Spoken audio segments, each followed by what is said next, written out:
Bon matin tout le monde, bienvenue à la conférence du jour. Fait que rien de moins.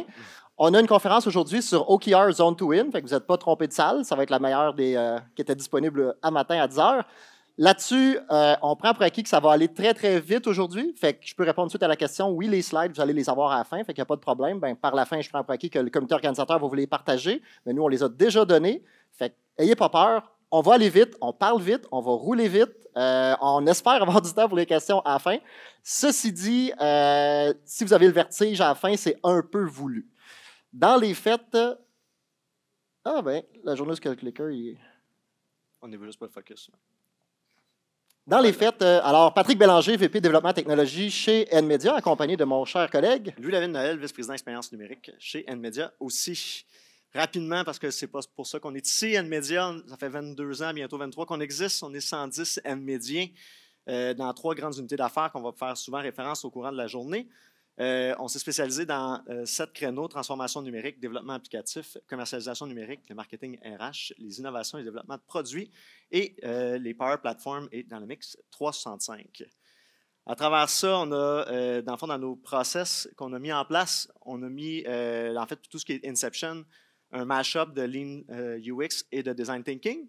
Et dans les développements sur mesure ou en mode livraison, on a un mash-up de Kanban et de Scrum pour du livrer en dual track Agile. Donc, bien intégrer les équipes d'analyse, UX, analyse d'affaires et les équipes de développement et de livraison de projets. Puis au fil des années, en se promenant par ici, ben, on a développé aussi là, notre petit deck, là, comme dans le bon vieux temps, Planning Poker. Fait qu'on est dans ces compagnies-là qui a fait ça. On a partagé ça avec tout le monde, puis on l'utilise encore aujourd'hui, même à l'époque. Oui, Louis-Philippe, tu as le droit de rire. On l'utilise encore même aujourd'hui pour faire la priorisation de certains projets puis de scoper à l'interne. Mais tu peux continuer de rire si tu veux. On est aussi des fiers utilisateurs d'une super plateforme Made in Québec que je vous encourage d'utiliser, qui s'appelle Pacemaker, qui est faite par notre ami Louis-Philippe Carignan, la vitamine C dans la salle. Donc, rapidement, justement, parce que ça nous met en contexte de comment on est arrivé aux OKR et Zone to Win. On est fondé en 2000, comme je disais plus tôt. En 2008, Pat arrive pour mettre en place plus les volets de développement applicatif, développement sur mesure. 2010, moi, j'arrive pour les volets plus commercialisation, marketing, UX principalement. Puis, avec toutes ces belles unités d'affaires-là chez nous, on s'est dit, tiens, pourquoi pas justement faire nos propres produits et faire nos propres outils. Donc, on a mis en place Follow My Bid, qui est une plateforme pour aider les OBNL à se financer à travers le numérique, donc en prenant justement nos forces de commercialisation et nos forces de développement pour nos propres besoins. Avec la pandémie aussi, on a senti le besoin de revenir aux sources. Quand on a été fondé, on est situé à Drummondville. Notre siège social, on travaille maintenant à 100% télétravail depuis 3 ans, comme certaines autres entreprises. On était surtout dans le contexte régional, donc on faisait des sites web pour de la région. Aujourd'hui, on descend à l'ensemble du Canada. Puis, quand on est arrivé à la pandémie, on va en parler un petit peu plus tard, on a décidé de faire une unité d'affaires pour revenir aider nos amis qui nous ont aidés à exister. Donc, de revenir faire des sites web e-commerce exister en ligne pour les soutenir pendant 2020. Ce qui nous a amené à avoir ce genre de courbe de croissance-là à travers les années, si on le met en graphique. Et donc, on est habitué de croître assez rapidement. On est habitué, d'arriver à 50 médias assez rapidement quand on a parti vraiment la croissance. On a triplé pratiquement en 3 ans, 4 ans. Puis, après ça, on est arrivé à ce stade-là, après 3 ans de passer le QLF et toutes les choses quand on arrive à 50 employés, puis à gérer toute l'administration quand on arrive à un stade de 50, à dire comment ça se fait qu'on n'arrive pas à regagner un peu ce rythme-là de croissance qu'on avait. Donc, on continue à croître, on continue à avoir du plaisir, mais on sent qu'on est un petit peu moins efficient à le faire. Et le same old, en fait, n'amène pas les mêmes résultats qu'auparavant. Ça nous a amené à faire 2 grands constats. Un, au niveau de la direction, donc l'équipe de gestion de l'entreprise. Bon, 50 employés, c'est peut-être de certains d'entre vous qui ont vécu ce genre de stade-là, quand on passe d'une vingtaine à une cinquantaine en si peu de temps. On a encore plusieurs chapeaux, les actionnaires sont encore des experts, sont encore des équipes de livraison. C'est des pompiers en chef, ils vont éteindre tous les feux.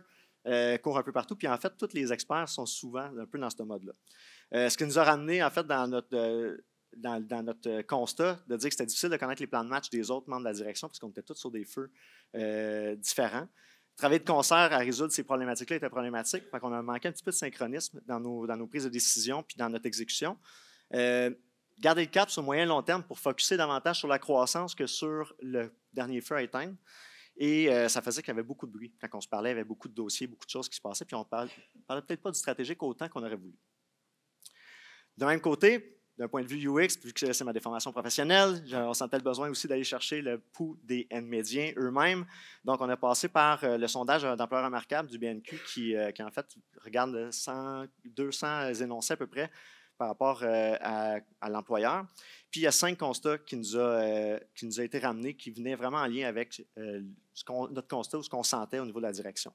Les N-médiens, en fait, nous demandaient de mieux comprendre les objectifs organisationnels, de mieux comprendre leur rôle et leurs responsabilités par rapport à ces objectifs-là, recevoir plus de rétroaction plus fréquemment en lien avec les grands chantiers, connaître comment ils peuvent jouer un rôle actif, qu'est-ce qu'ils peuvent contribuer, être mobilisés à le faire, et avoir justement un sentiment que ça avance, que ça bouge, que ça change.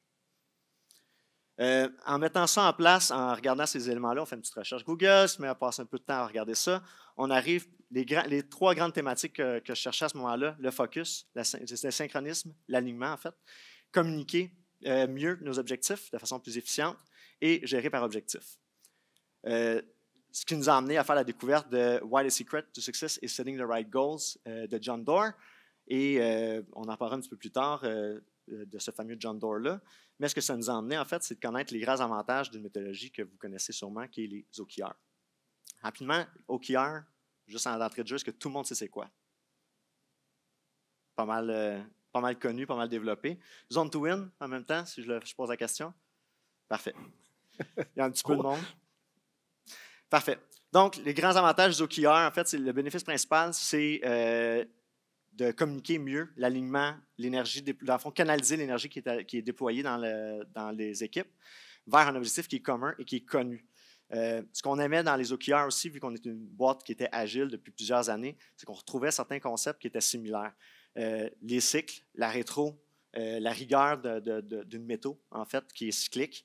Le principe de priorisation aussi, un peu comme les plannings qu'on peut avoir. Fait qu'il y avait quand même des éléments qui étaient semblables. Un autre des avantages qu'on avait des OKR, en fait, c'est d'inspirer le lien, ce que les besoins d'une entreprise, d'alignement, exemple, d'imputabilité, etc., avec les besoins d'une mobilisation, la définition d'une mobilisation d'un employé ou d'un membre d'une équipe.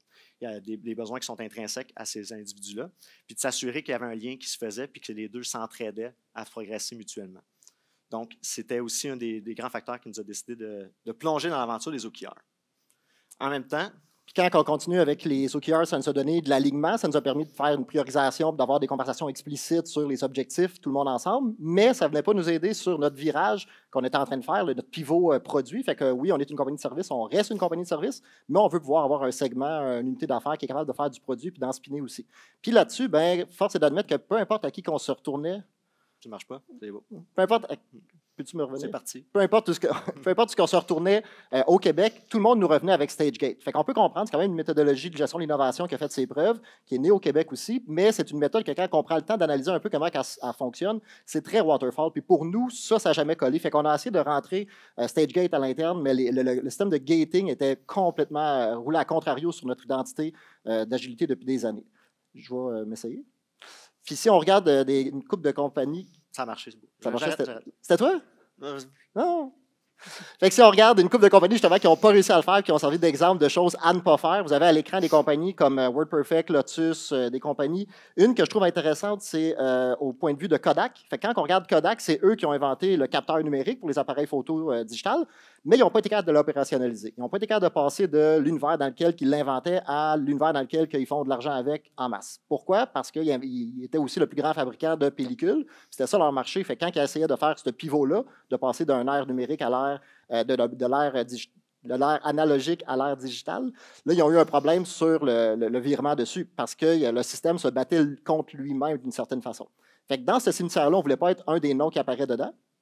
On a remarqué aussi que pour la gestion de l'innovation, il y a, oui, des forces externes de marché, comme les Hype Cycle de Gartner ici. Fait que vous voyez qu'on a beaucoup d'innovation qui peut apparaître, mais après ça, arriver sur le plateau de productivité où ce que tous les gens sont capables de l'utiliser, c'est quand même chose qui est assez rare. Fait que statistiquement, les stats jouent contre nous autres de réussir à opérationnaliser ce pivot-là qui nous intéressait.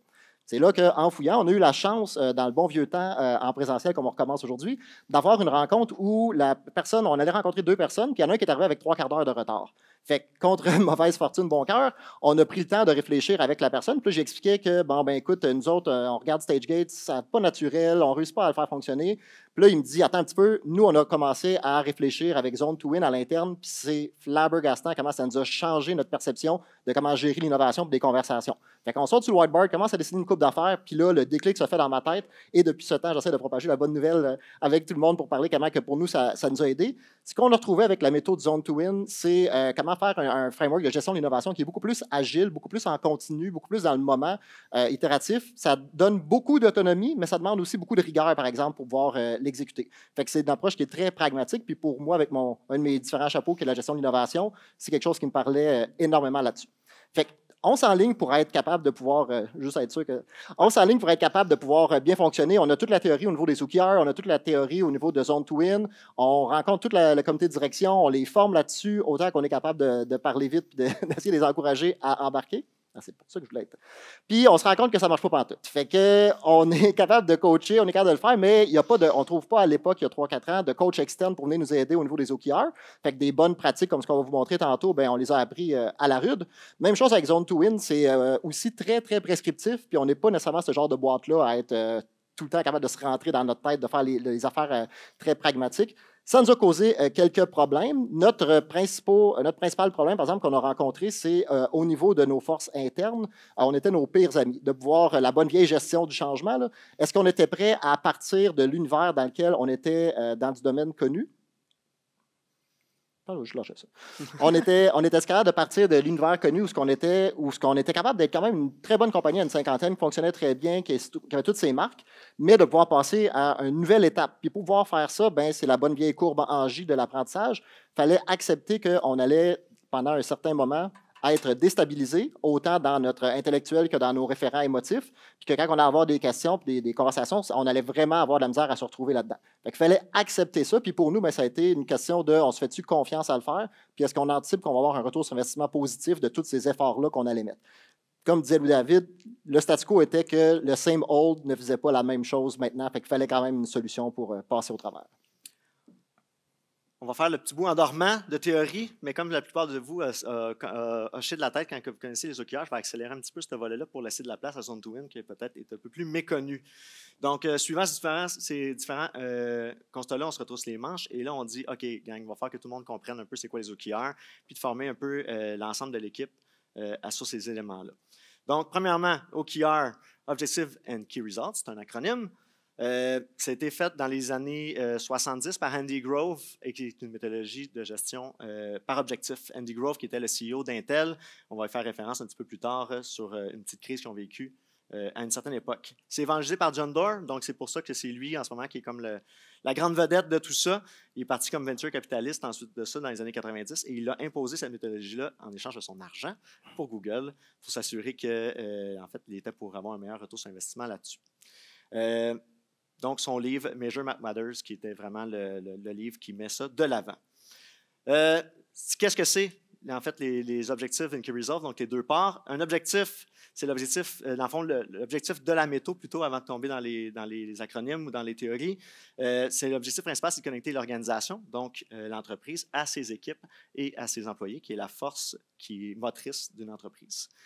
Les bases, rapidement, les composantes, il y en a deux. Donc, c'est relativement simple et c'est un peu ça, je pense, qui est insidieux dans cette méthodologie-là. Ça paraît extrêmement simple. Puis quand on lit les livres, c'est tout le temps des livres un peu romancés à l'américaine. Donc, ça rend ça très intéressant à lire. Mais après ça, la mettre en application, c'est une autre paire de manches. Donc, les objectifs, c'est le but à long terme, ce qu'on veut atteindre. Il doit être inspirant, bien sûr. Et les key results, en fait, c'est la façon de mesurer le succès. Comment est-ce qu'on va mesurer de façon arbitraire, arbitraire comment on atteint cet objectif-là. Normalement, on va essayer de se limiter à 3 objectifs maximum par trimestre ou par année. Idéalement, personnellement, je réduis. Less is more là-dessus, on va en parler un peu plus tard. Et 3 à 5 key pour chacun de ces éléments-là, avec un petit principe de check and balance. Si on regarde un peu la définition de succès, c'est un peu notre définition de done aussi, à savoir quand est-ce qu'on va arriver aux résultats qu'on souhaitait. Pour chacun des objectifs, on va proposer d'avoir un sponsor. des éléments qu'on voit moins dans la théorie, ça, ces éléments-là. Donc, je rentre un peu dans ce détail-là.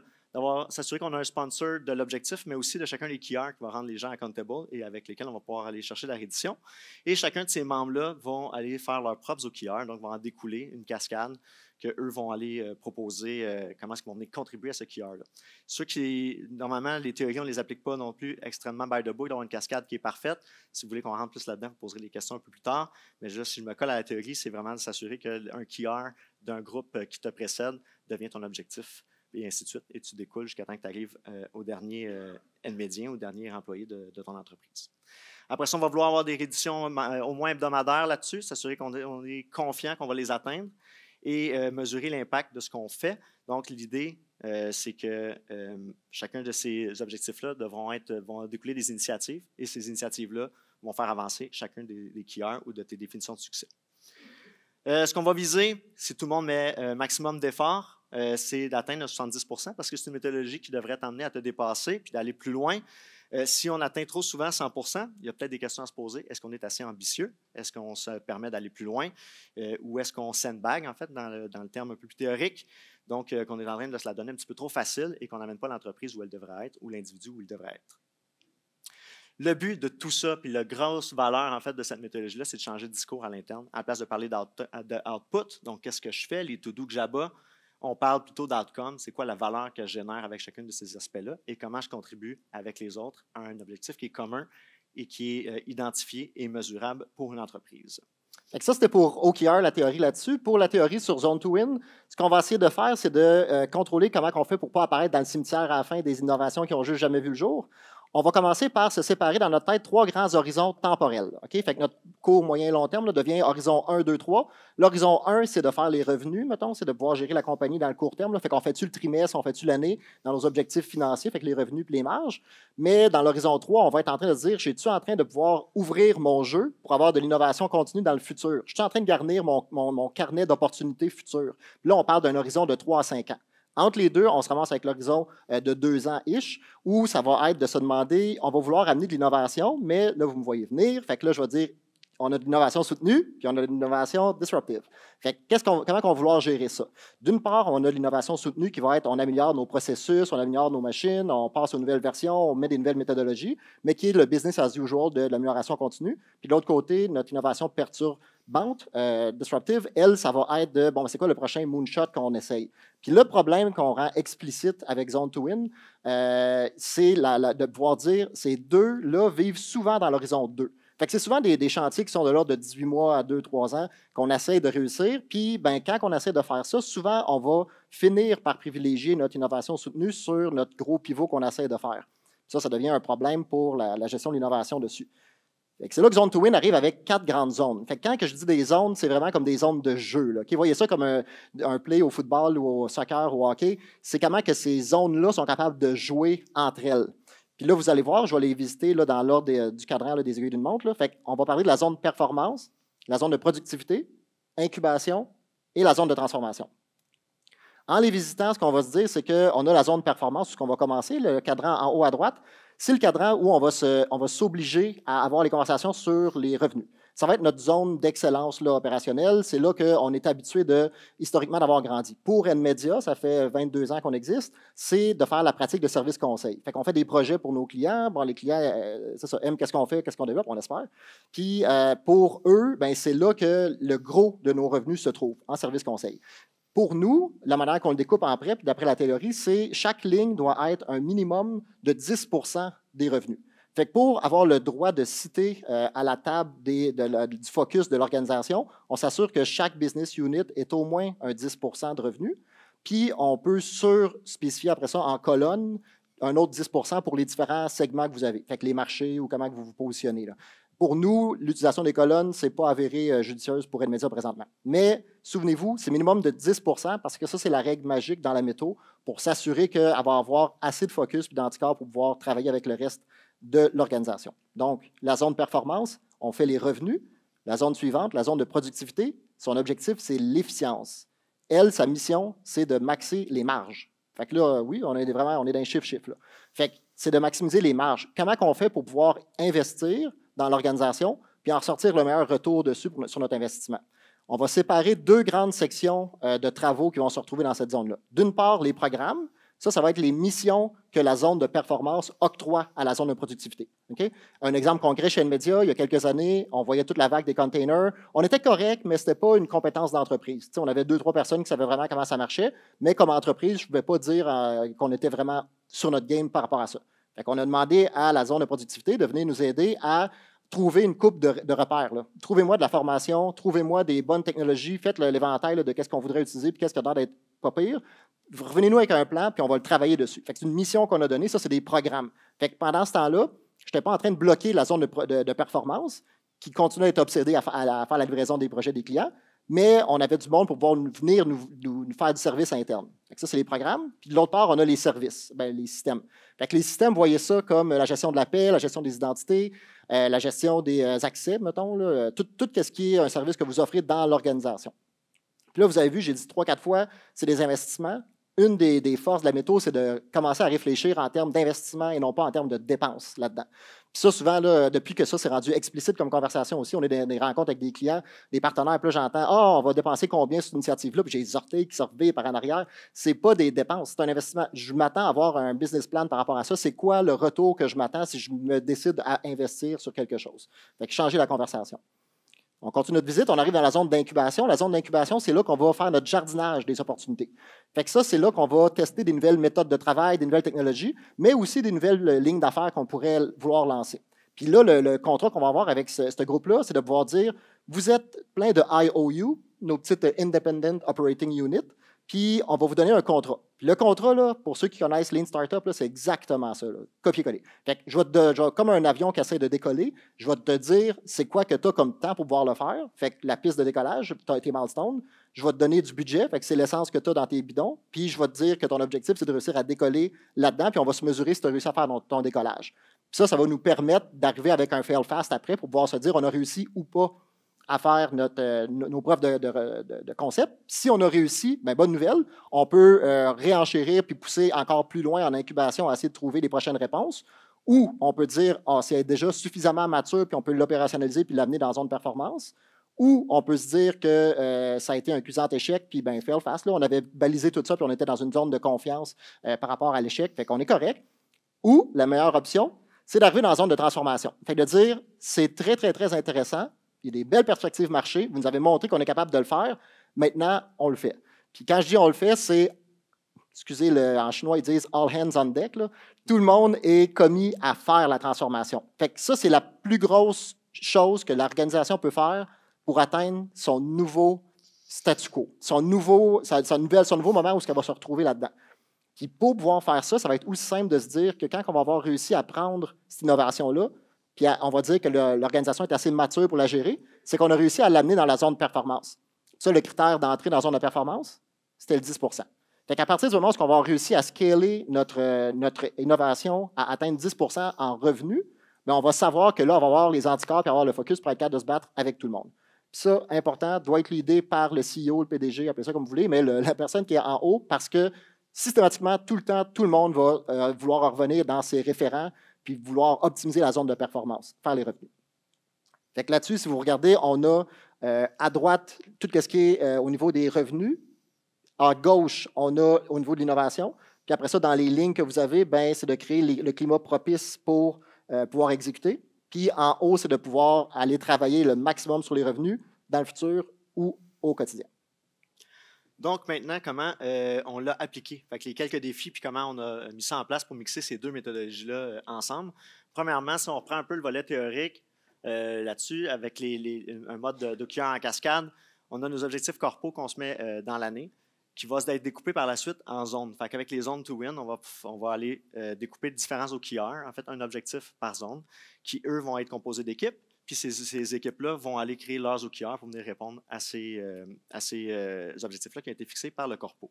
Ce que ça nous donne un peu comme découpe, c'est la suivante. Oui, chez NMedia, on voit que justement la zone de performance, c'est NMedia, le brand que le monde connaisse, puis avec ça qu'on travaille au niveau du service conseil.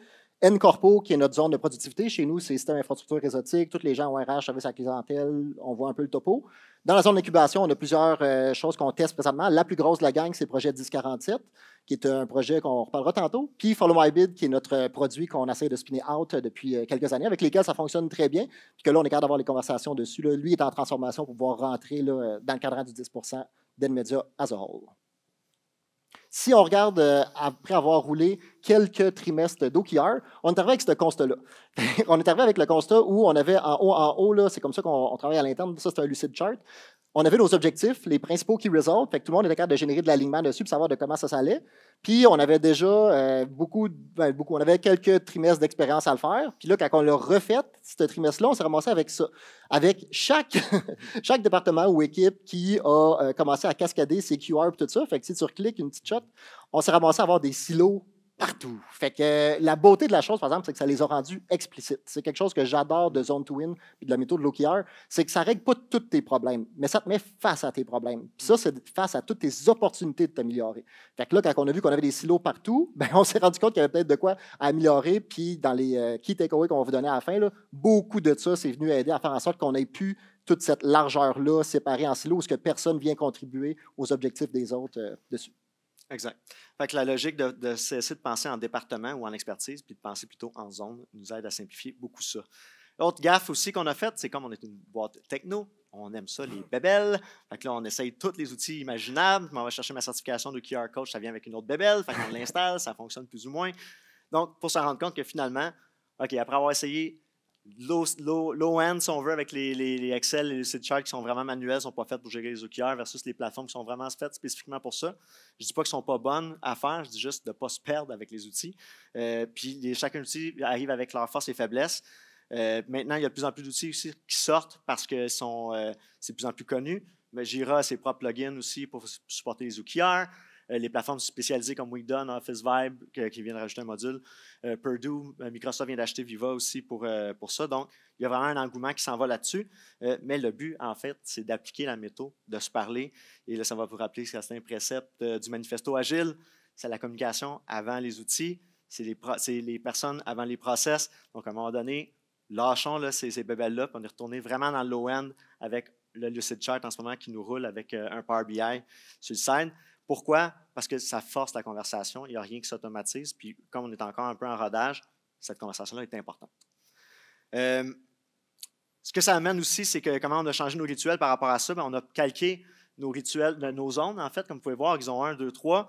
Puis, on a calqué la fréquence de reddition qui venait avec. Donc, la reddition de la zone horizon 1, donc qui fait le jour ou le mois, c'est à toutes les semaines, 15 à 30 minutes de reddition là-dessus dans nos comités de gestion. L'horizon 2 et 3, ces équipes-là viennent faire une reddition au comité de gestion 2 fois par trimestre, donc ils sont un peu plus autonomes, puis eux, ils ont comme un horizon un peu plus long terme. On n'a pas besoin d'avoir cette fréquence-là aussi rapide. La création des zones aussi, ce que ça nous a amené, c'est de s'assurer qu'on découpait les conversations. La zone de performance, on l'a découpée en fait de notre comité de gestion. Fait que le comité de gestion s'occupe de l'ensemble des zones, mais la zone de performance, donc les expertises ou les directeurs qui s'occupent de NVIDIA pur, de livrer des projets, livrer des applications, des sites web, elle a été découpée pour avoir son propre comité. Même chose aussi, diviser en fait, le stratégique des opérations pour ne pas mêler les conversations, puis avoir un regard, des fois, changer de chapeau au bon endroit, puis avoir des meetings qui sont faits pour chacun de ces chapeaux-là. Comité de gestion, justement, on l'a replacé un peu plus au centre, comme je disais. Puis le but, c'était aussi d'identifier les N-médiens par zone, soit dans Zoho, qui est notre plateforme de gestion RH, ou soit dans Office Vibe, pour s'assurer qu'on était capable de garder l'œil sur ce qui se passait, puis comprendre les dynamiques des changements de groupe, et que ce soit relativement automatisé. On l'a ramené après ça en cycle sur le trimestre, donc on s'assure de faire une présentation à tous les N-médiens en début de trimestre, une réédition en fin de trimestre aussi, donc c'est transparent pour tout le monde, ça fait partie de notre langage. Les rééditions à toutes les 2 semaines, ce que je disais. Et surtout, ne pas oublier de repartir ton cycle de rétro, un peu comme en agilité. Pas parce que ça va bien qu'on ne fait plus de rétro. On garde nos cycles de rétro à la fin de chacun de ces cycles-là. On fait notre réédition par rapport à ça, puis il faut partir le prochain cycle au milieu du cycle précédent. Donc, les zones bleues ici, là, le CA commence à donner ses objectifs pour le trimestre suivant à partir de la semaine 8 pour arriver à la semaine 13 avec les équipes briefées, prêts avec leurs propres objectifs, leurs propres initiatives, pour qu'on puisse rouler le trimestre suivant. Ce qu'on a eu avec ça, c'est de pouvoir mettre, comme je disais tantôt, beaucoup de conversations explicites. Puis une des conversations, c'est les anticorps. Là. Fait que toute l'organisation, ça fait 22 ans qu'on existe. On est c'est ça, organisé pour pouvoir gagner au niveau de notre zone de performance, fait que de pouvoir les revenus. Fait que ça, c'est le service conseil pour nous. Ce qu'on s'est rendu compte, c'est que avant qu'on ait mis en place tout cet aspect-là pragmatique, c'est le bout qui était un peu moins normal chez Nmedia. Là, on aime beaucoup là, dans les familles agiles, là, tous les livres qui commencent en disant ben, on va vous présenter plein d'outils, c'est un coffre, prenez ceux que vous avez besoin, puis gérez avec ça. Mais là, ça, c'est vraiment des métaux où que, si tu négliges un peu un aspect, tu vas voir apparaître des problèmes, puis ça rend ça explicite. Fait que pour nous, ces anticorps-là, ça a été quand on arrive avec la transformation, puis qu'on arrive, puis on dit ben parfait, tout le monde devrait être commis à faire en sorte que Follow My Bid, c'est un beau produit qui fonctionne bien. Ben, on se ramasse après ça avec un directeur des opérations qui, voulant bien faire, a ses propres OKR, fait que se sent même justifié et légitimé là-dessus de pouvoir optimiser la zone de performance. Fait que pour ceux qui sont en service conseil, ben est-ce que c'est des heures productives, c'est-tu des heures facturées, on a plusieurs métriques comme ça optimisées, je vois des sourires dans la salle. Fait qu'on est tailored, on est organisé là-dessus, puis ben, les directeurs vont s'assurer de pouvoir bien faire fonctionner ça. Puis ça va être les anticorps dans le système qui vont empêcher la transformation, parce que si on a des gens qui sont en train de faire la transformation, d'être commis un dev qui est commis à faire ça, mais qui est impliqué sur un projet, ben, dès que le téléphone va sonner sur le projet, c'est sûr qu'on va l'envoyer dessus au détriment de la transformation. Fait que ça rend ces conversations-là explicites. Puis c'est là que je disais CEO-driven. Il faut que d'en haut, on soit tous commis à réussir cette transformation-là. Sinon, le pivot ne s'opérera jamais. Puis ça, c'est dans la tête des directeurs, oui, puis des gestionnaires, puis des chefs d'équipe. Mais c'est aussi dans la tête de tous les médiens ou de vos employés. Les gens vont voir les objectifs, vont vouloir être alignés dessus. Puis là, c'est là que ça peut être un peu délétère parce que si tout le monde veut aller courir dans cette direction-là, on ne réussira pas à scorer des buts. Il y a du monde qu'il faut qu'ils restent dans leur position puis d'être capable de jouer la transformation eux-mêmes sans être en train de se justifier, de dire « Ah, mais l'objectif, c'était ça, fait que moi aussi, je veux réussir à l'atteindre. » Zone Twin vient créer des barrières explicites pour dire « Non, non, c'est normal que tu te concentres sur un autre aspect. » Fait un peu rentrer ça dans un exemple qui était concret. Quand on a parti l'unité 1047 après la première année, en milieu de pandémie, comme on se souvient, tout le monde avait beaucoup d'enthousiasme, ça fonctionnait bien, l'équipe roulait bien, la vibe était bonne dans l'équipe. C'était une petite équipe qui se rodait, qui rodait ses logiciels, rodait ses approches, ses technos. On se rend compte, par exemple, qu'on veut placer les OKR pour l'année suivante, puis ils ressemblaient à peu près à ça, comme vous pouvez voir. Ce qu'on se rend compte, c'est que ça crée de la friction. Déjà, là, en début de cycle, comme, il me semble que ça ne roule pas aussi carré que c'était. La vibe, elle change un peu dans l'équipe. Ça ne semble pas trop atteignable. Puis là, on se rend compte qu'on commence à impacter négativement certaines des métriques qui étaient là. Puis on s'est commencé à se poser des questions. Pourquoi? On est revenu à la théorie, justement, de Zone to Win. Puis on se rend compte, ouais, OK, c'est une unité qui fait partie de la zone d'incubation. Donc, normalement, sa mission, est-ce que c'est la bonne mission qu'on est en train de leur donner avec les objectifs qui sont là? Exactement, parce que si on revient à la théorie pour la zone d'incubation comme le projet 1047, il devrait être en train de présentement focusser à comprendre comment ce marché-là évolue, focusser à comprendre comment on fait pour rendre les clients les plus heureux possibles dans cette zone-là. Puis tout, ça ne devrait pas être les objectifs comme dans la zone de performance de faire des revenus ou de générer une marge. Ils devraient être en train de faire leurs apprentissages et tout ça. Puis quand je parlais de fail fast tantôt, c'est de leur donner ce cadre-là le plus explicite possible. Fait que dans les erreurs, si on le regarde juste là-dedans, de leur demander d'être autonome, surtout financièrement, c'est probablement c'est une gaffe parce que c'est une équipe qui devrait être en mode d'investissement. Alors que ça a l'air brillant de dire c'est une unité d'affaires puis on veut qu'elle soit vite rentable puis que ça nous amène à progresser. Ce n'est pas là qu'elle est rendue dans sa maturité. Donc, l'autonomie financière, c'est une erreur drastique. Puis on se rend compte que certains des OKR qui sont cités là, comme atteindre les 15 % de profitabilité, ils se combattent complètement. Exemple, doubler les expertises parce que tu n'arrives plus à investir dans tes expertises pour doubler ton équipe. Ou il combat peut-être contre ton NP score parce que là, tu te mets à biller, puis tu génères vraiment la valeur que tu es en train de biller à tes clients. Puis là, ton NP score diminue. Donc, grâce à Zone to Win, ça nous a permis de rapidement se diagnostiquer puis d'aller apporter des changements à ces OKR pour ne pas rouler là-dessus inutilement pendant un an. Fait que dans notre journée à pouvoir passer à travers OKR Zone to Win, à vivre les changements, là, on sent qu'on commence à avoir le contrôle dessus. Puis arrive juillet 2019 pour nous. Fait qu'on s'est fait mettre les deux genoux à terre là, le 1er juillet, quand tout le monde était en vacances en train de fêter la fête du Canada. On rentre le 2 matin, puis il n'y a plus rien qui marche. Là. On reçoit des alertes de partout, puis tout. L'attaque a commencé dans la nuit du 1er au 2. On s'est fait wiper tout. Fait que c'était pas une attaque de cyber-rançon, c'était du seek and destroy. Là. Tout ce qu'ils pouvaient trouver qui existait comme assets numériques se faisait détruire un après l'autre à une vitesse folle. Fait qu'on s'est vraiment fait attaquer. Nous, on pensait qu'on était capable de rouler correctement, là, objectif qui result. On avait des beaux objectifs, tout ça. Puis, OK, là, c'est plus le temps de ça. Là. Fait avec la théorie Zone to Win, on avait déjà notre BCP, notre plan de continuité des affaires. On exécute le plan de continuité des affaires, puis on l'adapte avec Zone to Win en se disant la zone de productivité, c'est elle qui est le plus à risque présentement. Fait que c'est eux autres qui vont être obligés de faire la relève, c'est eux autres qui vont être obligés de faire beaucoup de nuits blanches, de vivre à travers un enfer. Ce qu'on a fait, c'est qu'on a pris la zone de performance, puis on l'a séparée en deux. tout ce qui est mon équipe, entre guillemets, fait que tout ce qui est tech, là, dev, DBA, architecte logiciel, Scrum Master, on est arrivé puis on est venu en support à la zone de productivité. Puis pendant ce temps-là, l'équipe à Louis-David, qui est l'équipe UX, design, marketing, communication, rédaction, eux, ils étaient capables de continuer à travailler. C'était surtout des outils externes qu'on avait. Puis au BCP, c'était ça qui était prévu. On prenait tout le monde, on les envoyait chez eux. Vous utilisez vos comptes en ligne pour pouvoir travailler. Puis on assure la continuité des affaires pour tous les clients, les impacter le moins possible. Fait que là, on a fait un jeu où on a pris la zone de performance, la moitié, venir aider la zone de productivité à passer au travers. On s'est relevé en dedans de 3-4 jours. 95% des systèmes étaient revenus up. On s'était caché dans le cloud. Puis tout allait bien. On avait notre plan, on avait nos backups, tout était vérifié périodiquement. Fait qu'on on est dans les beaux cas d'exemple que ça a bien été, mais ça a quand même pris jusqu'après ça, décembre-ish 2019, là, à pouvoir retrouver nos repères, par exemple, en tant qu'organisation. Il nous manquait beaucoup de choses. C'était tout le temps en train de se demander, tout tel document, on va les fouiller d'un backup, puis toutes les mimes se promenaient à l'interne par rapport à ça. Là. On avait développé une belle encyclopédie de mimes d'attaque. Ça, c'était décembre 2019. Fait qu'on finit ça, à se retrouver notre équilibre. On se dit, ben parfait, il nous reste la moitié de l'année financière. Ah ouais, hein? Il nous reste la moitié de l'année financière. On va focuser sur des objectifs de revenus pour être capable de se remonter parce que ça n'a pas été les meilleurs mois par rapport à ça. Fait que pour la pérennité de l'organisation, on va se replacer. Fait que ça, c'était janvier 2020. Fait que là, on décide de tester notre BCP à nouveau. Donc, à quelle vitesse on est capable de passer d'une entreprise qui est 100% présentielle à 100% télétravail? Donc, en fait, ce qu'on est allé là-dessus, justement, on était en train de rouler notre dernier trimestre. Il fallait que ça fonctionne pour ce trimestre-là. Puis, on commence à placer ces choses-là. Puis, c'est là où on joue ceux qui ont lu les livres de John Doerr, par exemple. Intel, la game dans OKR, en fait, quand Intel se fait compétitionner soudainement par Motorola au niveau des microprocesseurs, qui décide d'arrêter complètement toute la shop puis virer tout le monde à dire qu'il ne faut pas qu'eux autres ils rentrent dans notre marché, puis de les focuser 100% des efforts et de la production et de la communication pour aller combattre cet ennemi commun-là. Mais nous autres, on a décidé de faire la même chose avec là-dessus, avec les équipes. Donc, je vais passer une vidéo rapidement pour montrer comment est-ce qu'on communique les OKR avec nos équipes, comment ça fait partie de notre discours. 3 petits avertissements. Un, c'est la deuxième semaine de la pandémie, donc on vient de wiper nos choses, on vient de savoir qu'on va rester en télétravail comme ça. Deuxièmement, ma fille avait 6 semaines, fait que j'étais un peu fatigué, désolé. Puis la troisième, ma blonde n'a pas encore appris à couper mes cheveux, fait que ça va avoir l'air de ce que ça a l'air. Donc, les OKR qu'on a décidé de flipper, c'est ceux-là. Le Pat, on n'a pas de son. Non?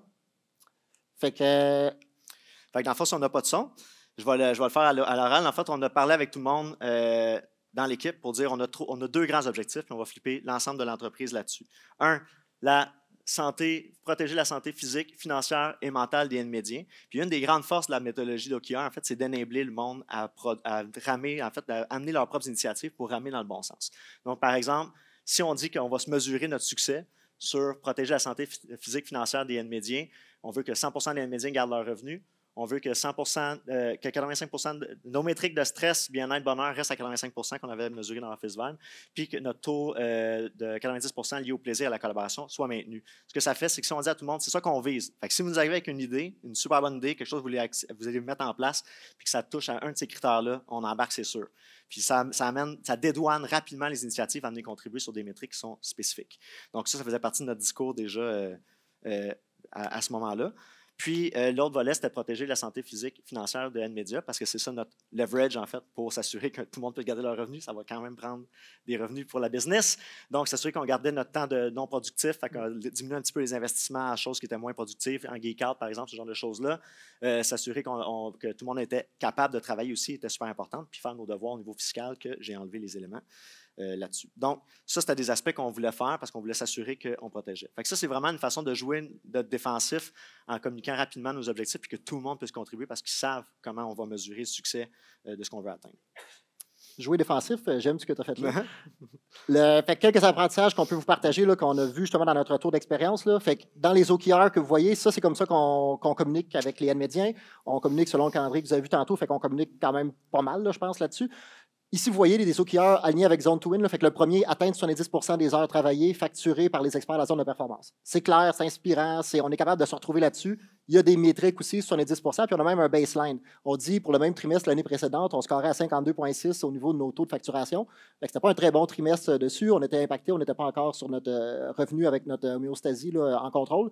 Puis vous voyez qu'on parle directement de la zone de performance. Fait que ça veut dire que s'il y a quelqu'un dans la zone de productivité qui est capable de voir une façon de pouvoir nous rendre plus performants sur cette métrique-là, il peut venir nous aider dessus. Puis vous voyez, on le communique même avec la petite image là, à droite, là, en haut, avec le petit sigle là, zone de performance en haut à droite.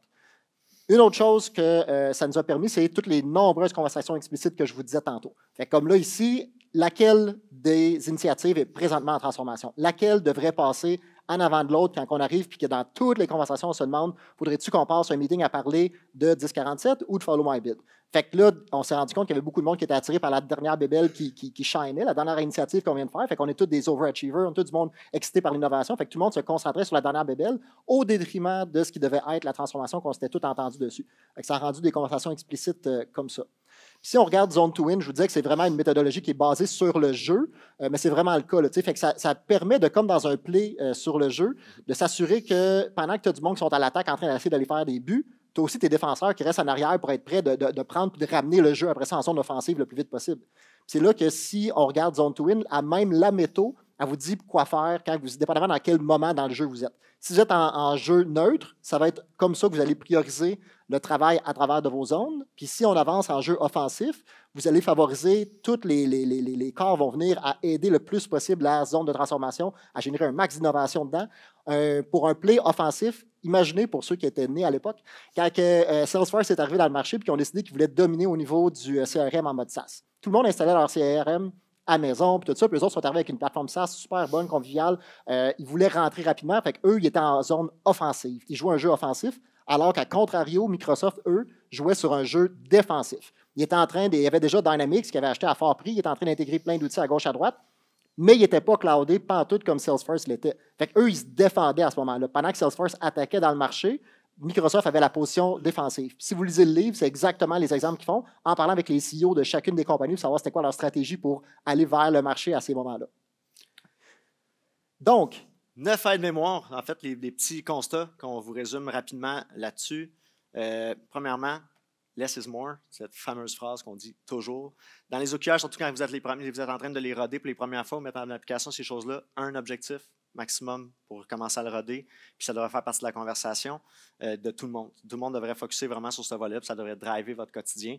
Fait un objectif majeur, apprendre à jouer avec la méthodologie, apprendre à les faire comme il faut, puis créer nos rituels, en fait, ensemble.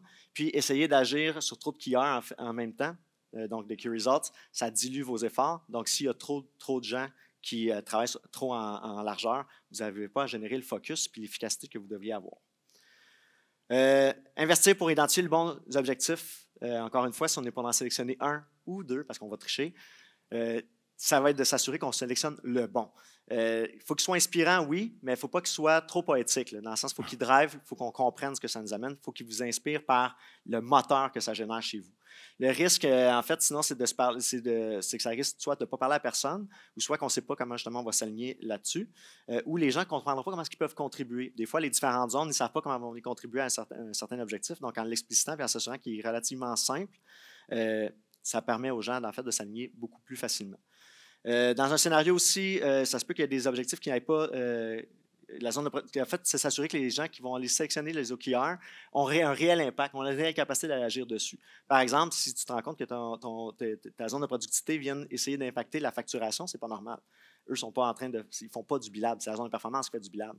Donc, s'assurer que si les gens commencent à venir contribuer, est-ce qu'ils sont dans les bonnes équipes pour venir contribuer correctement? Aussi, le calcul en vaut le travail. Donc, stratégie en 2 temps. Des fois, on se rend compte qu'on voudrait agir sur des métriques parce qu'on voyait que c'était des métriques qui étaient explicites. Des fois, ça se peut qu'on ne les aille pas, les baselines. On n'aille pas le BI qui permet de faire ça. On ne l'a pas, le data. Dans la méthode, c'est très peu explicité, mais ça existe. En tout cas, du moins dans certaines certifications, quand on va les faire, c'est qu'il existe des OKR de mise en place. Où à la place de parler de valeurs que tu vas générer avec tes KR, ton objectif va être la vision ou ce que tu veux avoir comme data la prochaine fois. Puis tes KR vont être ta définition de donne. Si j'ai tous ces KR-là qui sont rencontrés, est-ce que ça veut dire qu'au prochain trimestre, je suis capable d'agir sur mon objectif? Donc, la définition de donne de ça va nous permettre d'agir, en fait, puis de déployer nos efforts vers la vision qui était voulue pour le trimestre suivant. Donc, ne pas sous-estimer cette force-là de mise en place. Et finalement, l'équilibre entre les métriques, c'est la même chose aussi, s'assurer qu'on a un check and balance. Donc, l'idée, c'est qu'il y a des métriques, si on fait juste driver par KPI, puis que c'est tout le temps, exemple, revenu, bien, on revient à une méthodologie qui drive par KPI, puis ça vient avec des anti-patterns. Donc, s'assurer, par exemple, que si on a un objectif qui est fixé sur les revenus, par exemple, bien, est-ce que je suis en train de détruire ma culture par rapport Est-ce que je suis en train de squeezer tout le monde à faire du facturable? Puis là, mon stress augmente, ma collaboration diminue, puis mon plaisir diminue. Ou les clients sont fâchés parce qu'on se met à les biller, puis nos clients, eux autres, ils ne reçoivent peut-être plus la valeur. Puis là, notre NP score se met à diminuer. Donc, s'assurer que si on met, exemple, un objectif de revenu, qu'on va avoir des KR qui vont venir, oui, définir c'est quoi les revenus que je vais atteindre, mais aussi qui vont venir définir la protection. Qu'est-ce que je ne veux pas perdre à cause de ça? Donc, c'est vraiment le principe de balancier là-dessus. La pérennité et opérationnalisation, c'est qu'une fois qu'on a commencé à construire des routes, il faut aussi les entretenir. Fait qu'on s'est rendu compte qu'on était tous des overachievers chez Nmedia. Bien, toutes vous autres aussi, là, vous êtes dans la meilleure présentation aujourd'hui, vous vouliez maximiser votre heure de 10 heures. On est tout du monde drivé par la dernière innovation, puis pouvoir pousser puis contribuer. Fait que quand arrive le temps de mettre des objectifs, le monde se sent interpellé. Le monde, ils veulent collaborer, puis on en voit beaucoup de ça. Puis quand ça fait un an que tu roules ça, ben, tu te rends compte qu'on est tout le temps en train de courir après la dernière bébelle. Puis pendant ce temps-là, ce qu'on a mis en place, le monde ne savent peut-être même plus que ça existe ou n'a pas continué de l'entretenir correctement. Fait qu'il faut aussi trouver ce check and balance-là, mais de cohésion temporelle, de s'assurer qu'à travers le temps, ce qu'on met en place reste là, ou de se poser la question en rétro, ça vaut-tu vraiment la peine que ce soit encore là ou ça devrait dégager pour laisser du focus à d'autres initiatives? Un des outils qui nous a aidé énormément pour ça, c'est le bon vieux Delegation Poker de Management 3.0 qui dit qu'on devrait pousser la prise de décision le plus proche possible de l'action. Fait qu'avec les OKR, c'est ça qu'on fait. On vient de créer un bel arbre d'alignement. Fait que si on est capable de descendre le plus proche possible dans l'organisation, la prise de cette décision-là, tant mieux. Mais on a deux choses qu'on s'est rendu compte. Un, les chefs, les directeurs, les gestionnaires, ils vont avoir le syndrome du sauveur. Fait qu'ils arrivent et ils disent « J'ai déterminé c'est quoi les objectifs, je sais c'est quoi les KR, je sais comment faire pour pouvoir le faire, je l'ai déjà fait dans le temps. » Fait que tasse-toi, je suis capable de le faire. Fait que ça peut devenir un problème, le syndrome du sauveur. Puis lui, il est matché avec le syndrome de l'imposteur, des gens qui le reçoivent en délégation puis qui décident de se l'approprier. Puis qu'eux, ils se demandent, mais j'ai-tu vraiment le droit de faire initiative? Je suis-tu vraiment correct de le faire? Fait que s'il y en a un qui se demande, je suis-tu vraiment correct de le faire? Puis l'autre qui veut tout sauver puis aller tout faire s'il sent que c'est pas fait, on se ramasse avec une énergie qui n'est pas positive. Fait que je vous encourage à ressortir vos jeux de cartes sous les aviers. C'est un bel outil pour pouvoir expliciter ces conversations-là. La rigueur. Priorisation, fréquence, préparation. Donc, comme n'importe quel processus, pas parce que ça se met à bien aller qu'on peut commencer à laisser aller du lousse, en fait, là-dessus. Donc, être rigoureux sur la fréquence de communication, s'assurer que tout le monde reste toujours aligné, rigoureux sur le reporting, pas laisser passer trop de semaines. On a fait la gaffe, nous autres, par exemple, de dire OK, l'été, tout le monde est en vacances, ça va être dur d'avoir des gros chantiers qui avancent, on va prendre un congé, tu perds tous tes repères, tu recommences le trimestre d'après, tu es en retard, tu as perdu le muscle, en fait, le réflexe de rouler tes choses. Donc, de garder cette rigueur-là, cette fréquence-là, cette cadence-là continuellement, puis de ne pas oublier, exemple, les rétros, comme je disais tantôt, et la communication pour que les gens soient enablés à agir si vous n'êtes pas, si justement vous êtes en vacances, plutôt que de prendre un break. Ouais. Faire une intégration verticale aussi des OKR. Ça, c'est une chose qu'on a, un petit constat qu'on a fait. Quand on a voulu le tester, on a dit, regarde, toute la direction s'est formée, là, on va essayer de nous autres de rouler en OKR. Puis ce que ça fait, c'est que la force des OKR, c'est de leverager l'équipe, de communiquer vers le bas, communiquer vers les membres des équipes, à venir impacter, en fait, un objectif qui est connu et qui est commun. Fait que si tu dis, on va le faire une intégration comme ça, puis on va le rouler 2-3 trimestres le temps qu'on s'habitue, mais ça fait en sorte que tu n'as personne qui agit avec toi. Fait que là, tout le monde se ramasse avec une panoplie de to-do, une panoplie d'efforts à faire. Donc, plutôt de passer vers une intégration qui serait plus verticale et plus brillante. Donc, plutôt de sélectionner une équipe puis de dire, vous autres, on va la dérouler jusque dans le fond, tous les niveaux hiérarchiques ou tous les niveaux des équipes pour s'assurer qu'on est capable de tester cette mécanique-là puis d'impacter. Donc, changer un peu ce petit volet-là. Yes, puis un des trucs qu'on a aussi, c'est reconnaître l'homéostasie. Fait que homéostasie, c'est un mot emprunté, mettons, en médecine qui dit, normalement, comme le corps humain, c'est un système complexe. Si le corps humain a chaud, il va se mettre à grelotter pour retrouver son équilibre. Puis s'il a froid, s'il a chaud, plutôt, il va se mettre à suer. Puis s'il a froid, il va se mettre à grelotter. Fait que c'est dynamiquement capable de retomber sur son équilibre. Ça, c'est emprunté un peu à Elisabeth puis d'autres mondes dans la communauté DevOps, mais de s'assurer qu'on est capable de retrouver cet équilibre-là dynamiquement. Puis ce qu'on se rend compte, c'est quand on introduit changement après changement avec nos OKR, ben, il y a un moment aussi où il faut que le système s'adapte. Puis pour ça, une des façons pour nous de le mesurer, c'est si je demande à 3-4 personnes c'est quoi comment on fait quelque chose, ben, s'ils me disent toutes la même façon, ben, probablement qu'on a bien géré le changement. Puis si j'ai 3-4 réponses différentes, probablement qu'on n'a pas encore atteint ce moment-là d'équilibre, fait que c'est peut-être le temps de favoriser des OKR de mise en place pendant ce temps-là. Un autre outil, c'est cette grille-là qui nous permet de savoir si on oublie de faire quelque chose quand on communique nos OKR, qu'est-ce qu'on va avoir comme résultat. C'est bien niaiseux, mais si on dit, par exemple, qu'on manque de vision quand arrive le temps de faire ou de communiquer nos OKR, on va générer de la confusion dessus. C'est un petit cheat sheet pour vous autres. Ça nous aide beaucoup dans les brainstorms à se déterminer si on a le check de tout pour pouvoir continuer. Donc, et le dernier, constat qu'on a fait, c'est never sacrifice good for perfection. Donc, à un moment donné, tu veux suivre la méthode, tu veux appliquer la méthode. Ouais, mais ton QR n'est pas écrit comme il faut, puis là, peux-tu réécrire ton QR, puis là, c'est pas tout à fait comme ça qu'on fait ça. À un moment donné, est-ce que vous ressortez, en fait, de la valeur de ce que vous faites? Est-ce que c'est suffisant? Est-ce qu'on est capable de se donner un break là, à suivre un cadre super théorique, puis dire non, ça a du bon sens, c'est comme ça que ça fonctionne.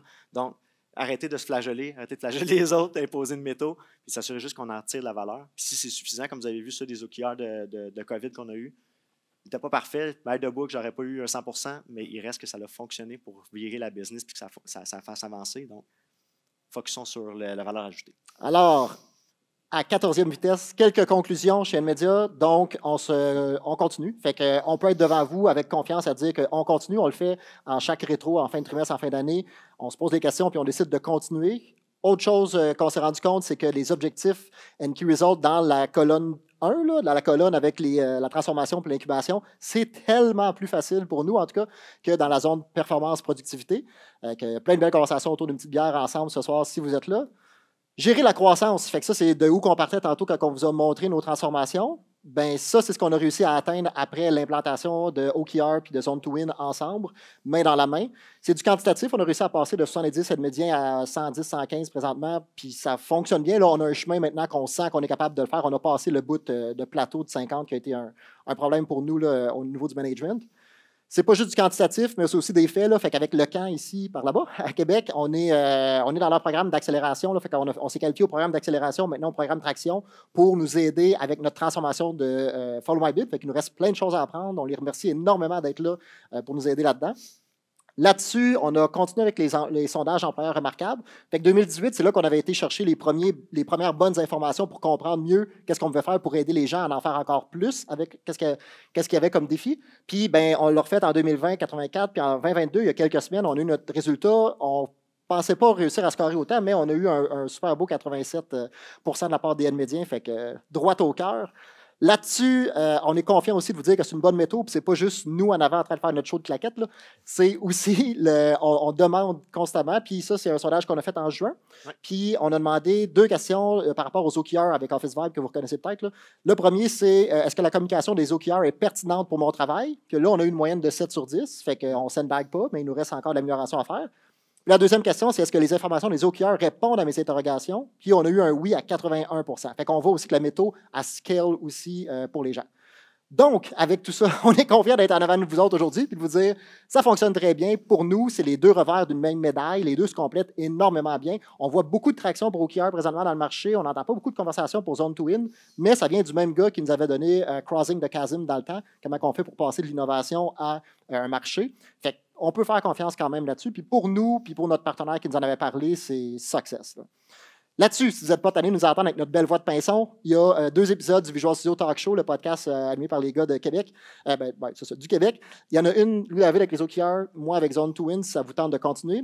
Et là-dessus, merci énormément de nous avoir choisis pour la petite session d'un matin à 10h. C'est un bon mot au cœur de revenir en présentiel devant tant de beaux personnes devant nous. Merci beaucoup.